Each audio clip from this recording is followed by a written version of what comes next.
నేను కూడా ఇదే హౌస్లో చాలా బాధపడిన సందర్భం రోజు ఉంది. మెంబర్స్ అందరం ఉన్నాం.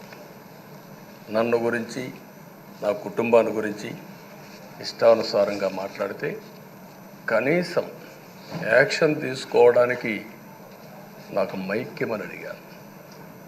మేము నిరసన తెలియజేసి వెళతామని మైక్ అడిగితే మైక్ ఇవ్వలేదు. ఇవ్వకుండా మీరు చూస్తే మామూలు సంఘటన కాదు.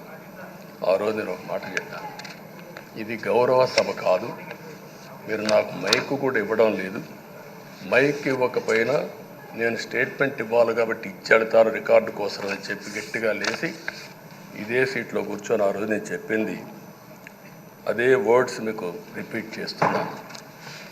నేను స్టేట్మెంట్ ఇవ్వాలనుకున్నాను, మీరు మైక్ ఇవ్వకుండా చేశారు. అయినా నాకు బాధ లేదు.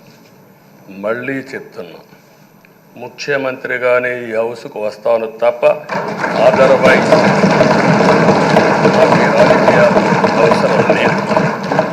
ఇది ఒక గౌరవ సభ కాదు. ఇలాంటి గౌరవ సభలో నేనుండనని మరొక్కసారి చెప్తూ మీకు నమస్కారం. ప్రజలకు విజ్ఞప్తి చేస్తున్నా, నా అవమానం మీరు అందరూ అర్థం చేసుకొని నిండు మనసుతో ఆశీర్వదించాలని కోరుతూ ఈ సభ నుంచి వాకౌట్ చేస్తున్నానని చెప్పి వాకౌట్ చేసి బయట ప్రెస్ కాన్ఫరెన్స్ పెట్టాను. ఎందుకు ఈ విషయం చెప్తున్నానంటే, నా జీవితంలో ఇది 9వసారి నేను ఎమ్మెల్యే. ఈ రాష్ట్రంలో తెలుగు జాతిలో నాకు వచ్చిన అవకాశాలు ఏ నాయకుడికి రాలేదు. 14 సంవత్సరాలు ముఖ్యమంత్రిగా పనిచేశాను. ఇప్పుడు మళ్ళీ ముఖ్యమంత్రి అయ్యాను. 15 సంవత్సరాల పొజిషన్ పార్టీ లీడర్గా పనిచేశాను. కానీ తిరుపతిలో నా పైన దాడి జరిగింది. 24 క్లేమోర్ మైన్స్ నా మీద బ్లాస్ట్ చేశారు. ఆ రోజు కూడా నా కళ్ళలో నీళ్ళు రాలేదు. మొట్టమొదటిసారిగా ఎలాంటి సంబంధం లేని నా సతీమణి పైన ఆరోపణలు చేశారు.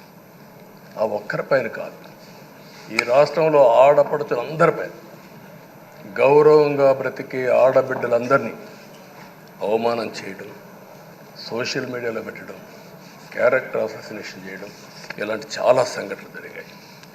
దానికి పరాకాష్ఠగా ఆ రోజు శాసనసభ్యులు కానీ, కొంతమంది అయితే భవానీ శాసన సభలో సభ్యురాలుగా ఉండి ఎన్నో పోస్టింగ్స్ పెట్టే పరిస్థితికి వచ్చారు.